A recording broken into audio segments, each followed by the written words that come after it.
Good afternoon. Here is the national news from BGI TV, Baba Bagide Imo TV. I am Morire Rebila Lawal. First are the major headlines for the national news. Allow state security outfits bear arms. Akredolu tells FG. Just in, SSS raids two Gùnm Kaduna residents. Kwara policemen brutalized Uni-Ilorin undergraduates, victims hospitalized. Gunmen kill 3 policemen in Enugu. Popular Islamic cleric shot dead by unknown gunmen. And on sports, I'm enjoying Italian football. Ademola Lookman speaks. Now the news in detail.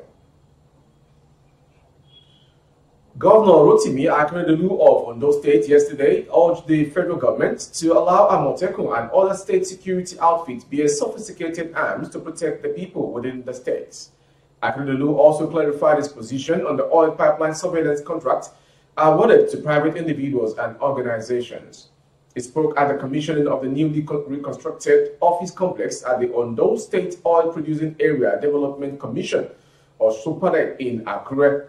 Decrying the precarious situation and security situation in the country, Governor Akeredolu vowed to take the bull by the horn to protect the people of the state.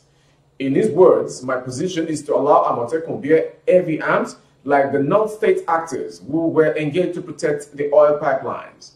Most of the people and even some of my colleagues didn't really understand my position on the oil pipeline surveillance contract. I have no issue with the federal government awarding surveillance contract to anybody. It is federal government's money. They can use it anyhow they want. Moving to the next story. The State Security Services SSS Thursday morning raided the residence and office of Mamu following his arrest at the Aminu Kano International Airport on Wednesday. Mr. Mamu, a newspaper publisher, negotiated the release of some of the hostages in the March 22nd, 2022, train abduction in Kaduna. Mr. Mamu was earlier arrested by Interpol in Egypt on his way to Lesser Hajj in Saudi Arabia.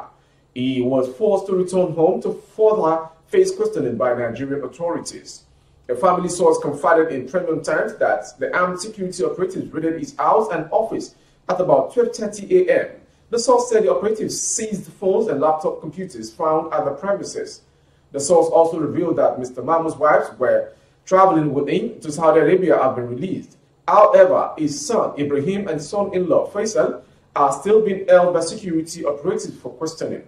The management of Desert Herald newspaper had in a statement on Wednesday condemned the arrest and demanded the immediate and unconditional release of its publisher. Moving to the next story from Ilorin, Kwara State. Men of the F Division Police Station of the Kwara State Police Command have been accused of brutalizing a Liberian international student of the University of Ilorin, Kwara State, Theophilus Blamo, in Okeodo, in the Ilorin area of the state. Punch Metro gathered that a 200-level student of Performing Arts University of Ilorin, alongside his colleagues, were on their way to buy some food items when the policemen accosted them and ordered them to enter their patrol vehicle.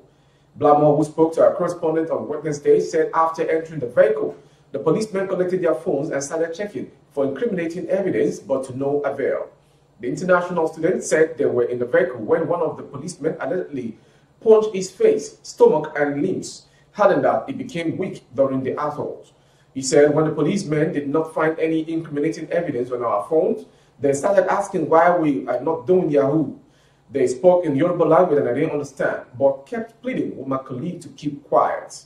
All of a sudden, one of the policemen became annoyed, started pushing me, and I blocked my face. Then he punched my stomach and limbs. When the beating was too much, my friend had to inform them that I am an international student from Liberia. If you are watching the national news from BGI TV. Next story is from Enugu State. No fewer than 3 policemen were reportedly shot dead by gunmen at New Haven area in the Enugu State capital. The Punch gathered that the incident happened on Wednesday night around 10:30 p.m. in front of Francis Supermarket at Block's bus stop. Sources told our correspondent on Thursday morning that the gunmen, believed to be armed robbers, stormed the area and engaged the policemen on stop-and-start duty in the gun duel. Unfortunately, 3 policemen were overpowered and shot dead. The hoodlums also took away their guns, one of the sources said. A security alert sent out by nearby resident read it happened at Block Bus Stop in front of Frank's Supermarket. 3 policemen down already. Guys, for our information, in case we're still having search at around the area, 2 battered policemen are still lying lifeless here. The message was accompanied by a video which showed the dead policemen inside the gutter.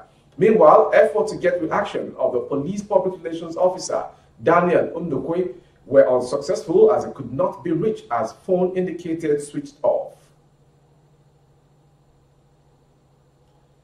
To the next story concerning gunmen as well. A popular Southeast cleric, Sheikh Ibrahim Iyorji, has been killed by the so-called unknown gunmen wreaking havoc in Nigeria's southeast region. Archaeologists learned that Sheikh Iyorji died on Monday night at the Federal Teaching Hospital, Abakaliki, after he was attacked by some unknown gunmen at his residence in Isu, Onitsha, local government area, LGA of Ebonyi State, on Sunday night.